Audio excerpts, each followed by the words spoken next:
Hey, what's going on, guys? KillerMiller here, and today I'm bringing you guys a video on movement. This is going to be another fundamental, and like I said, I wanted to cover all of these in depth in a different video separate, so that's what we're going to cover today.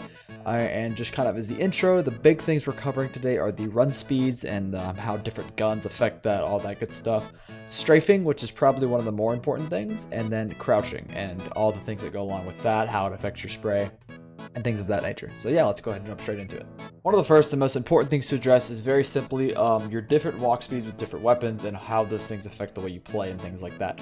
So very obviously, pretty commonly known, running with your knife out is fastest. So whenever you're moving around the map and not expecting to fight, you would like to do that. Running with a pistol out is also around the same speed. The only pistol that is different is the Sheriff. That gun will slow you down quite a bit, while the rest really will not. And then also running with rifle out is going to be a lot slower. Basically, the bigger the gun gets, is the way you can think about it, the slower you're going to be. But rifles you'll move slow with, you'll move even slower with, like an op out and things like that. It's also really important to notice your different sounds and speeds and all that whenever you walk and when you run. So here's a clip, and you can see whenever you're walking around, you're clearly making no sound. You're going to want to do this when you do not want the enemy to know where you are. Pretty obvious.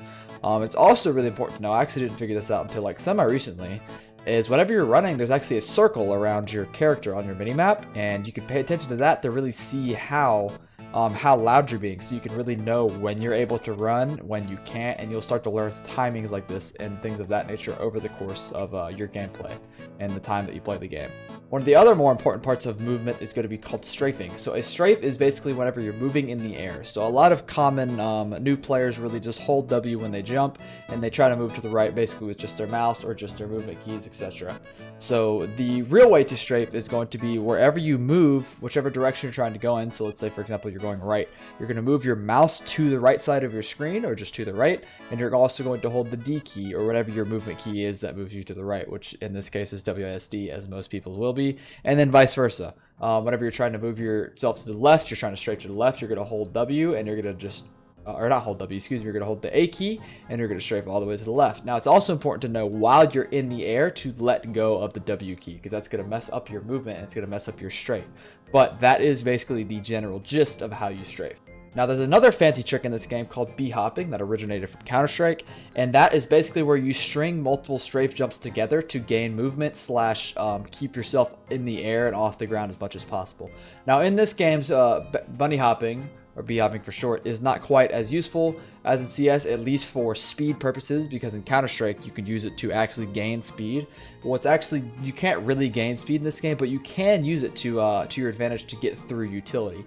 So here I'll play a clip. You'll see me running through a brimstone molly, just walking through. I'm taking less damage because I'm on my team. It's just I was in a solo game.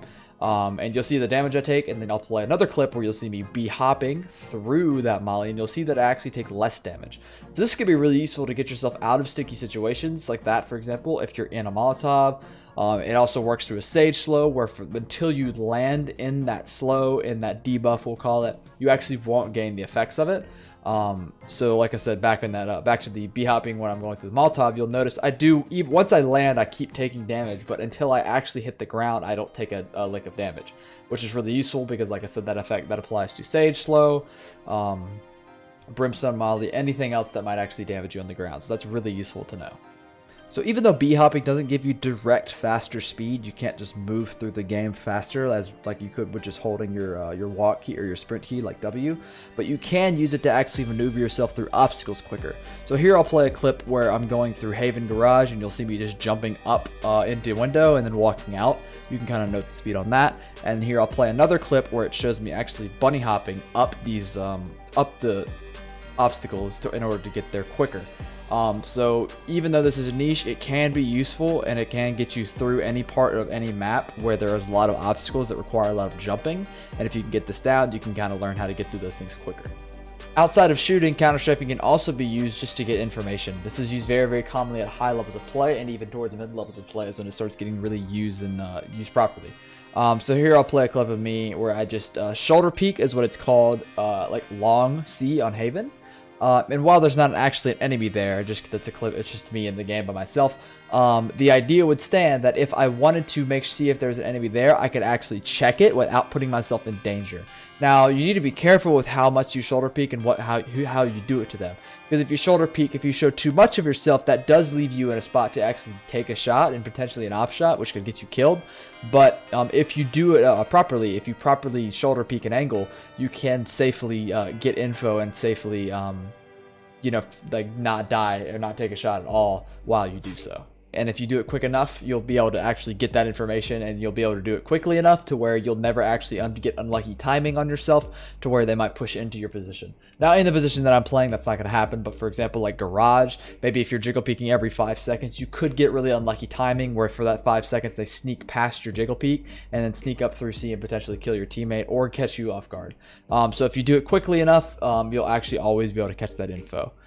There's another thing that we can go into called air strafe peeking. So back to how I was explaining earlier, whenever you're like b-hopping, you can effectively do that one time, and you could b-hop over to the right and then go quickly to the left or the other direction, for example, just depending on where you're playing, to once again get info like you would be jiggle peeking a corner and strafing at a corner.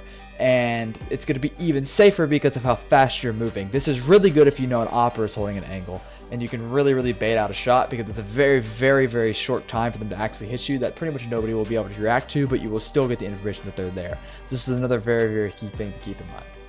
The last thing I want to touch on, and probably the most important thing about counter strafing, is just going to be using it to be able to just get away from an enemy. So here I'm going to play a clip where you will see me running away, just running down Haven short and just jumping around the corner. I wasn't actually getting shot at, but this thing can save your life. You're moving in the air much faster, you're getting around that corner quicker, and this could leave you with that potential 1 HP that you need to keep yourself alive, or things like that. So it's very useful to actually just get out of situations with. Now, because of the way tagging works in this game, it isn't quite as viable as it would be in like a game like Counter-Strike, but this is still very useful to potentially run away from enemies. Plus, you're moving faster in the air for that split second, and you're also just a harder target to hit because you're moving. So it can very well save your life in a lot of scenarios.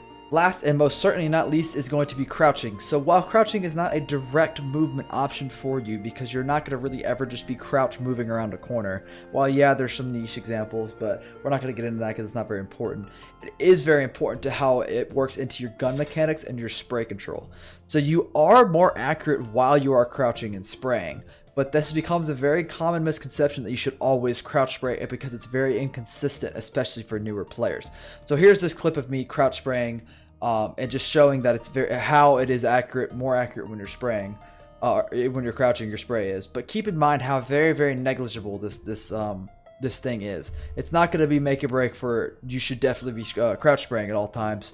I like to stand because it completely negates all randomness in my spray. So that might sound confusing because your sprays are completely random, at least for the first few bullets. But what I mean by that is it becomes very common for especially low level players to crouch spray, but they switch up the timing at which they crouch mid spray.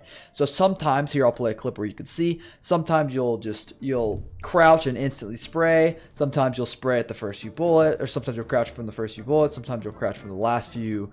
And things like this is very bad because as you can see from this clip, you'll see how every time I crouch somewhere differently, the spray changes. So it becomes very important for someone to, whenever you do crouch spray, to decide to make sure it's consistent. And one way you can do that is to either crouch before you start your spray or do it at a specific bullet mark. So make sure every time your bullet 3 comes out of your gun, you instantly duck. Vice versa. It's really all comfortability as to when you want to do it, but you do need to make sure that you are consistent when you do it and you're not switching things up, because even the very slightest change, maybe even crouching 1 bullet too late, 1 bullet too early, that can throw your spray off completely and get you killed, and that's bad. So I would almost advise you not to crouch spray at all, because that completely takes out any of those chances. That's what I do, but it still does have its uses, and it's not necessarily a bad thing. You just have to get used to doing it with the right timings. So that's going to be it for my more in-depth movement guide of this game of Valorant. If you have anything that you would like to leave me as far as information that I might have missed, any feedback on this video, please let me know. I'd always like to know how I can improve my stuff, improve my videos, and things like that. So I really appreciate you guys watching. I hope you learned something, and I'll see you guys next time.